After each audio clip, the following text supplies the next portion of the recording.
Buenas tardes a todos y a todas las colegas y colegas cubanas y cubanos y de otras regiones.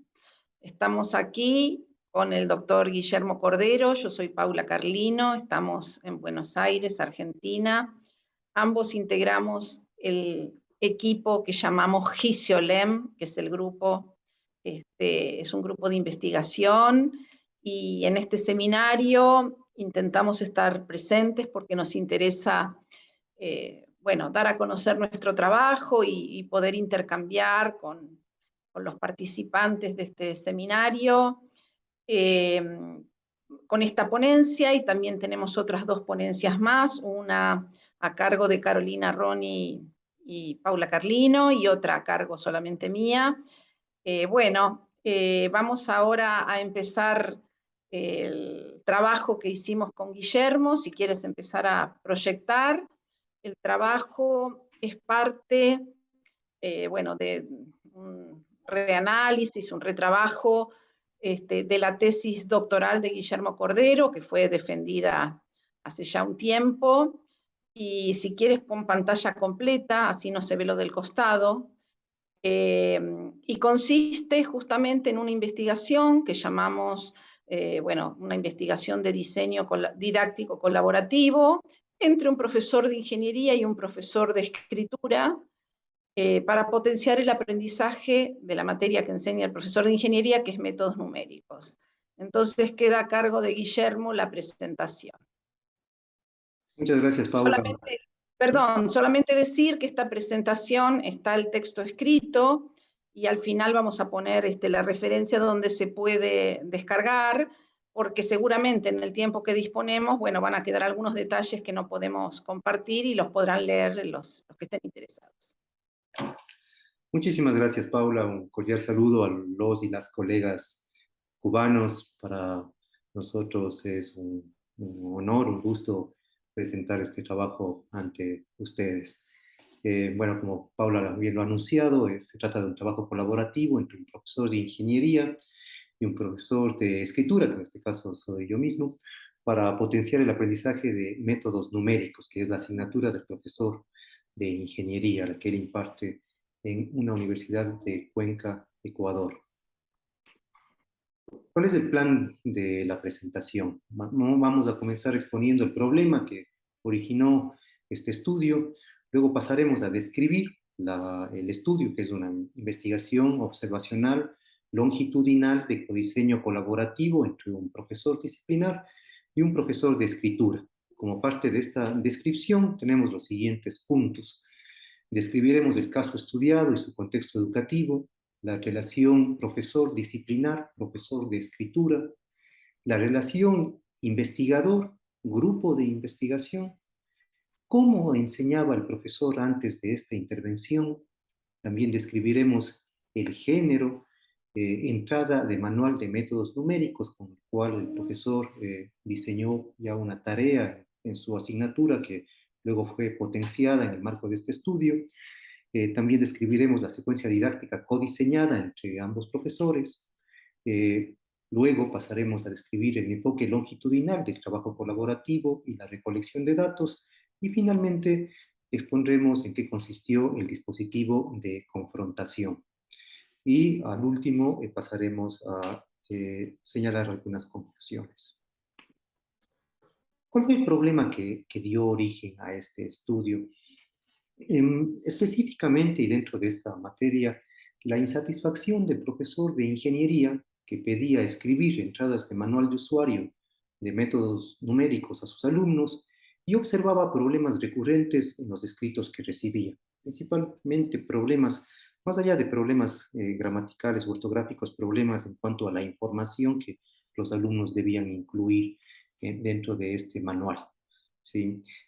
Este es Esta insatisfacción es compartida, o suele ser compartida por profesores de otras disciplinas que también experimentan, ¿no es cierto?, estos mismos problemas con los trabajos de escritos que les piden a los estudiantes. ¿Sí? Esto se debe muchas veces a que la escritura dentro de la universidad puede ser exigida, pero no es enseñada. ¿Sí? Los profesores, por otra parte, tienden a suponer que se trata de una habilidad general que debió haber sido aprendida en la escolaridad previa y que luego debería ser aplicada en sus disciplinas sin problema. Pero la cuestión, en muchos trabajos nuestros también lo hemos mostrado, que esto simplemente no se da. O sea, difícilmente la escritura es, ¿no es cierto?, la escritura no es un contenido de carácter general que puede ser aplicado o llevado fácilmente a otra materia, a un contexto particular. Sí, para aliviar estos problemas, las universidades de la región han ido creando cursos de redacción y comprensión de textos o talleres de lectura y escritura al inicio de las carreras, pero estos talleres, ¿no es cierto?, siguen mostrando el mismo problema, ¿cierto? A pesar de que los estudiantes atraviesan o cursan estos talleres, en las disciplinas continúan con problemas con el tema de la escritura. ¿Cuál es el caso que estudiamos y el contexto educativo en el cual se da este caso? Eh, el caso que estudiamos está en una universidad pública del Ecuador. El profesor con el cual contactamos es un ingeniero civil con estudios de postdoctorado y con amplia experiencia también en la producción científica de textos de su disciplina. Incluso ya en algunas clases había experimentado con algunas tareas de escritura enviadas a los alumnos, entonces había un interés por parte del profesor, que además nos pusimos en contacto con él en un encuentro de escritura que organizamos en la ciudad de Cuenca, Ecuador, y donde se convocó a profesores de las disciplinas interesados en este tipo de prácticas, y uno de los asistentes fue el profesor con el cual luego trabajamos. Sí, luego, en una entrevista con el profesor, nos pusimos de acuerdo en trabajar en esta materia de métodos numéricos, porque él ya venía trabajando con escritura dentro de esa materia.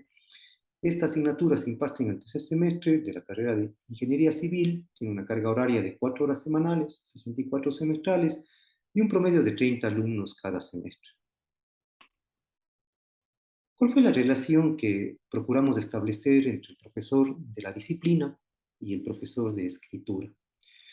Por un lado, procuramos que se establezca una relación de carácter horizontal entre ambos y que sean como co-constructores de conocimiento didáctico. Cada uno, desde su experiencia, desde su formación previa, que es una formación diferente. En el caso del profesor de métodos numéricos, es un ingeniero civil de profesión, con un doctorado en mecánica computacional y un postdoctorado en ese mismo tema. Y por el otro lado, el investigador, profesor de escritura, con formación en lengua y literatura y con una formación en curso, una formación doctoral en didáctica de la escritura. ¿Sí? Eh, Procuramos de que a partir del diálogo entre ambos profesores se pueda ir construyendo conocimiento didáctico, en este caso, por ejemplo, o diseñar una secuencia didáctica para aprovechar el potencial de la escritura como herramienta de enseñanza dentro de la clase del profesor de métodos numéricos. ¿Sí? Este encuentro entre ambos profesores sucedía fuera de la clase y era de carácter horizontal, el conocimiento se elaboraba conjuntamente. Sin embargo, ya dentro de la clase, el profesor de la disciplina tenía potestad absoluta sobre lo que él iba a impartir, sobre sus acciones y sobre las decisiones últimas para llevar adelante la orientación de este trabajo escrito.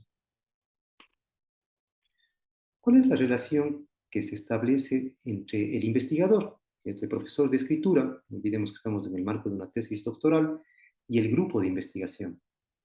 Al tiempo y de forma paralela al codiseño didáctico que iban trabajando ambos profesores, el profesor de escritura trabajaba con el grupo del Gisiolem, donde tenía la oportunidad de ir presentando avances del codiseño didáctico, poner en discusión y hacer preguntas y recibir retroalimentación sobre este, y a su vez, con este saber compartido, trabajar de nuevo con el profesor y este saber que podía llevar, ¿no es cierto?, le permitía autorizarse incluso ante el profesor de métodos numéricos que de alguna forma tenía una formación académica mayor, digamos. Entonces, fíjense que no solamente es el diálogo que se establecía entre el profesor de métodos numéricos y el profesor de escritura, sino que había otra instancia de diálogo, ya en este caso del profesor de escritura, con un grupo interdisciplinar con varios profesores, entre ellos profesores de matemáticas, de biología, didactas, que también apoyaban al profesor en esta instancia, al profesor de escritura. Solo decir acá que otra de las ponencias que presentamos en este congreso justamente describe el funcionamiento del Gisiolem. Esto que Guillermo acaba de contar, bueno, es objeto de análisis en la ponencia a mi cargo, que presenté también en este mismo simposio, por si alguien quiere ampliar el conocimiento de esto, ¿no? Gracias, Paula. ¿Cómo enseñaba el profesor disciplinar antes del trabajo colaborativo con el profesor de escritura? Esta era la forma de enseñanza habitual del docente, que como les había dicho, ya había incluido prácticas de escritura del género entrada de manual de métodos numéricos en su clase, pero lo hacía de la siguiente forma. Después de la clase magistral del método numérico, de hecho en el semestre se veían como 20 métodos numéricos, todo eso es lo que abarca el programa. Luego de la clase magistral de cada uno de los métodos, enviaba como tarea domiciliaria a los estudiantes a escribir una entrada de manual para un posible usuario del método que habían programado los alumnos en la clase magistral. Luego lo que hacía es recibir, ¿no es cierto?, al final de la unidad, los manuales de usuario de los métodos que se habían revisado en la unidad, calificarlos, sustentar una nota y devolvérselos a los alumnos para que ellos puedan ver ciertos comentarios que se hacían, pero no había instancias de escritura. Y la revisión, como les estoy explicando, la hacía el profesor en solitario.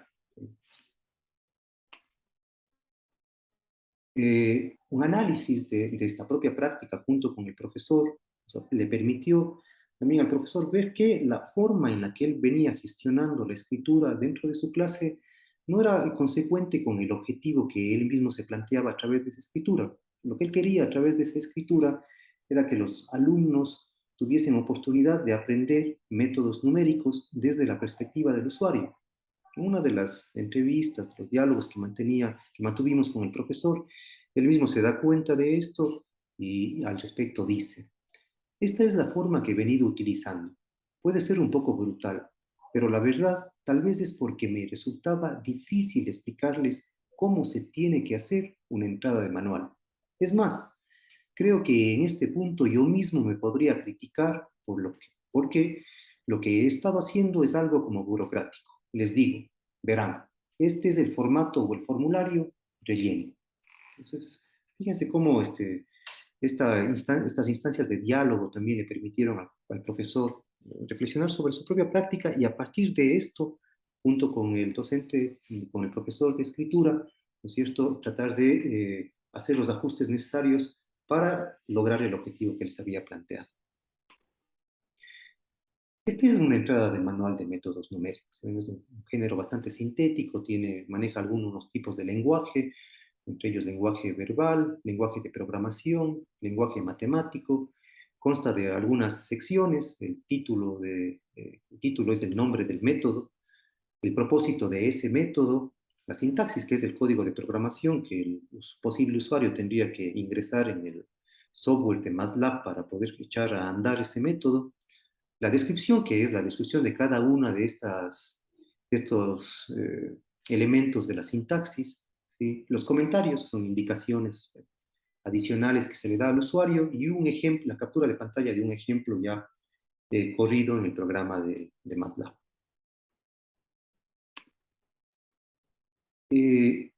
¿Cuál es la secuencia didáctica que, una vez que el profesor constató que la enseñanza habitual no daba los resultados que él esperaba, diseñaron o codiseñaron con el profesor de escritura?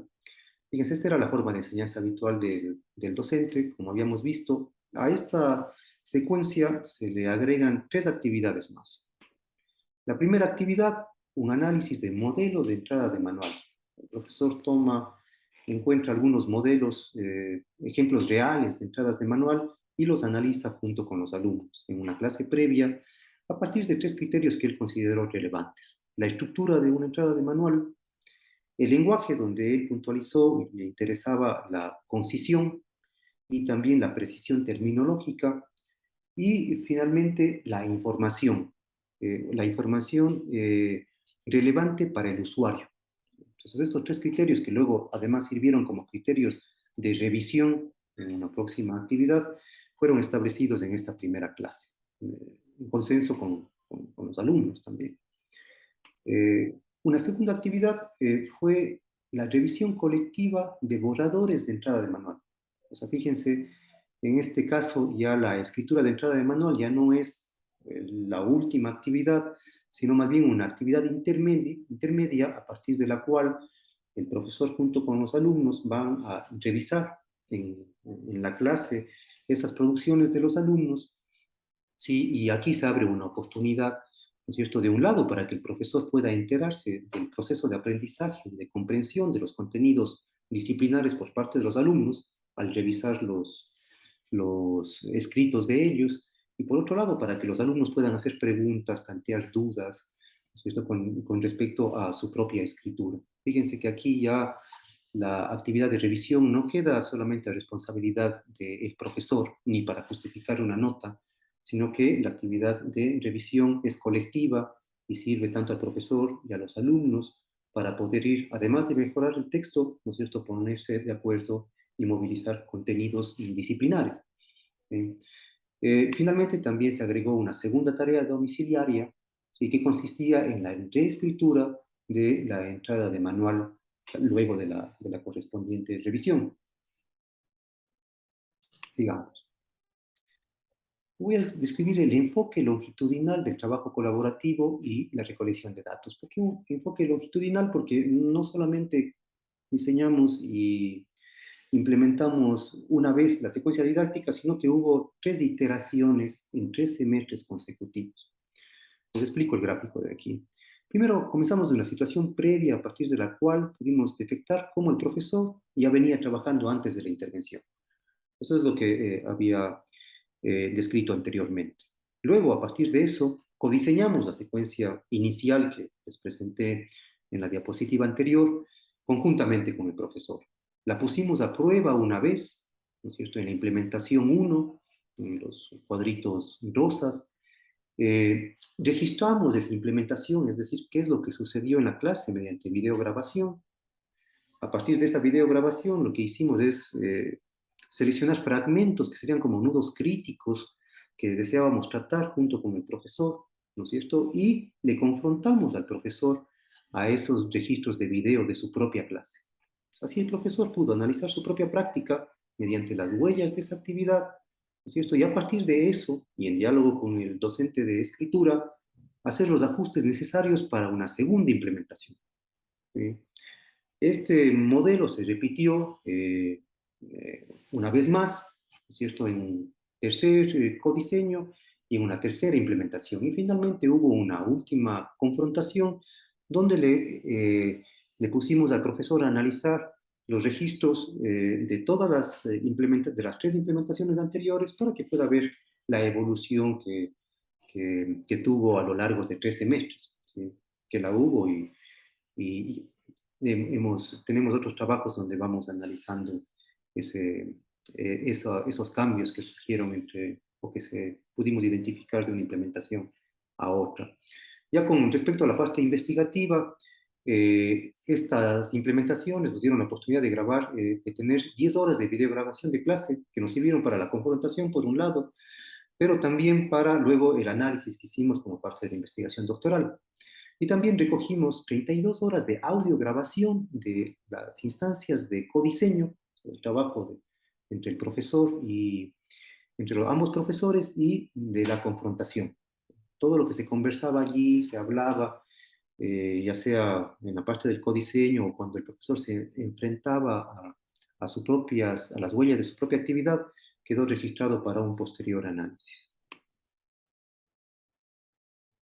¿En qué consiste esto del dispositivo de confrontación? Como ya lo he explicado, ¿no es cierto?, luego de cada clase, el profesor de el profesor, o sea, se registraba la clase en video y luego se seleccionaban fragmentos, ¿no es cierto?, críticos que eran proyectados y ambos profesores, ¿no es cierto?, discutían sobre estos fragmentos.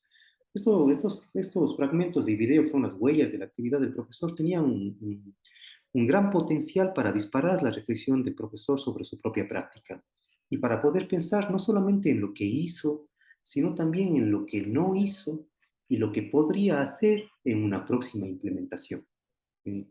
Entonces, a partir de, fíjense, no se trata de decirle al profesor lo que debe hacer o en qué consistiría una buena práctica, sino más bien de darle las herramientas para que el profesor pueda analizar su práctica y a partir de ello mejorarlo.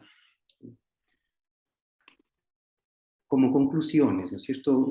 Destacamos algunos puntos que resultan infrecuentes, ¿no es cierto?, en el tema de la enseñanza de la escritura en la universidad, pero que creemos que son destacables y que habría que tratar de repetirlos, ¿no es cierto?, de desarrollarlos un poco más. Por un lado, el codiseño didáctico interdisciplinar, esto entre ambos profesores, pero también este diálogo fructífero entre el profesor de escritura como investigador con el grupo de investigación, la colaboración horizontal, por un lado, también el hecho de que el profesor disciplinar conserve la potestad para tomar decisiones sobre su clase. El profesor de escritura no ingresa a la clase como a veces podría suceder, sino deja, ¿no es cierto?, que el profesor de la disciplina sea quien, ¿no es cierto?, como experto en la disciplina, tome las últimas decisiones. ¿Sí? También poner a prueba la secuencia codiseñada. Esto fue fundamental porque en la primera implementación no se notaron cambios significativos en las acciones del docente, por ejemplo, sino que el docente tuvo que verse a sí mismo para poder ser consecuente con sus acciones dentro de la clase y acciones dirigidas a potenciar justamente el tema de la función epistémica de la escritura, ¿no?, de la función de la escritura como herramienta de enseñanza, sacarle provecho a eso. Perdón, Guillermo, solo contar, esto es objeto de análisis en otro artículo que tenemos publicado entre Guillermo y yo, en donde está explicado que en la primera implementación, si bien se había planificado cómo intervenir el profesor, la revisión colectiva, el profesor tendió a hacer la revisión oral él solo, o sea, hubo una especie de clase monologal en la cual el profesor en voz alta revisaba los textos de los alumnos. Y eso es lo que Guillermo dice, que cuando el profesor ahí se vio en la autoconfrontación, en el extracto del video, donde a pesar de que habían acordado un trabajo de revisión colectiva, en realidad los alumnos eran espectadores de la revisión en voz alta que hizo el profesor en la primera implementación. En cambio, en la segunda implementación, después de esta autoconfrontación reflexiva del profesor con huellas de su propia actividad, logra cambiar y hacer participativa la revisión colectiva. Solo agregar eso, ¿no? Claro, les devuelve a los alumnos, ¿no es cierto?, el derecho de ser revisores de sus propios trabajos. Eso fue importante, ese cambio. Pero fíjense, ese cambio no se dio en la primera implementación, sino que hubo que esperar a una segunda implementación para que el profesor pudiera, ¿no es cierto?, cambiar su forma de actuar dentro de la clase. Entonces, fíjense, es creando una condición para que justamente pueda existir, ¿no es cierto?, o se pueda aprovechar el potencial de la escritura como herramienta de enseñanza. Bueno, también fue importante, ¿no es cierto?, el hecho de la observación y la videograbación, tanto para el análisis también como para la confrontación. La discusión sobre lo ocurrido en las clases, esto es el dispositivo dialógico que se pudo construir a partir de esa relación horizontal entre ambos profesores. El profesor de la disciplina contó con un interlocutor, ¿no es cierto?, que además le interpelaba, le preguntaba cosas. Hubo momentos de tensión y de divergencia que fueron también productivos para tomar decisiones, ¿sí? Y bueno, y finalmente el trabajo iterado en el tiempo con varios ciclos. Como hemos dicho, o sea, en la primera implementación no hubo resultados significativos, pero luego, ¿no es cierto?, comenzamos a ver ciertos cambios que nos parecen como significativos y que están presentados en trabajos escritos que hemos publicado con Paula Carlino. Entonces, esto también para pensar, ¿no es cierto? Si bien este trabajo está elaborado dentro de una tesis doctoral, ya el momento de pensar en la formación de los docentes disciplinares con respecto a la enseñanza de la escritura, para pensar en los tiempos que demora esa formación, bueno, hay que tener en cuenta que no se logra resultados en un semestre, sino que tiene que haber un trabajo constante, ¿no es cierto?, donde el profesor tenga la oportunidad de verse a sí mismo y de mejorar a partir del análisis que pueda hacer de su propia práctica. Por otro lado, si las instituciones quieren incidir en el aprendizaje de la escritura de los alumnos, han de hacerlo desde todas las carreras y las asignaturas. Fíjense, en este caso trabajamos en una asignatura de ingeniería, ¿no es cierto?, donde la cuestión de la escritura es un contenido bastante específico, ¿no es cierto?, tanto en el tema de escritural mismo como en el tema de los contenidos propios de la disciplina. Para ello se necesita actuar sobre los docentes. Como hemos visto, no sirve decretar que los docentes, que los profesores de las disciplinas se ocupen de la escritura, porque en ausencia de un diálogo pedagógico con un especialista en escritura y de una reflexión sostenida sobre la actividad desarrollada en el aula, lo hacen desde el sentido común y con resultados insatisfactorios, como lo venía haciendo el profesor de ingeniería antes de esta colaboración. Por lo tanto, se necesita acompañar a estos profesores en su proceso de aprender cómo hacerlo, cómo integrar la escritura como herramienta de enseñanza en sus clases. ¿Sí? Por lo tanto, el trabajo colaborativo interdisciplinar se vuelve necesario. El artículo completo de esta ponencia se puede consultar en esta dirección. Asimismo, nos pueden escribir a las direcciones que se encuentran en la parte de abajo. Y muchísimas gracias por su atención. No sé si Paula quisieras. Sí, solamente, comentar el nombre de nuestro equipo, que lo abreviamos como GISIOLEM, pero el nombre es Grupo para la Inclusión y Calidad Educativas a través de ocuparnos de la lectura y la escritura en todas las materias. Y creo que esta investigación ilustra el tipo de investigaciones que hacemos, en las cuales tratamos de entender en qué condiciones la lectura y la escritura pueden utilizarse en los distintos campos disciplinares de la universidad, incluso de la escuela secundaria, en la ponencia que presentamos con Carolina Roni, en el posgrado también, de qué manera la lectura y la escritura pueden utilizarse por los propios profesores que imparten las distintas asignaturas como forma de ayudar a avanzar a los alumnos a aprender los contenidos propios de sus asignaturas. Y en el camino también aprenden a ser mejores lectores y mejores escritores. También aprenden quehaceres o las prácticas de lectura y escritura propias de sus campos disciplinares. Era agregar eso y por otro lado, desear que haya podido interesar esta ponencia y quedar a disposición para cualquier interacción que por correo electrónico, por nuestro Facebook, por nuestro Twitter. Si ustedes googlean Gisiolem, van a llegar a nuestro sitio y allí se puede continuar algún tipo de interacción. Muchas gracias. Hasta luego.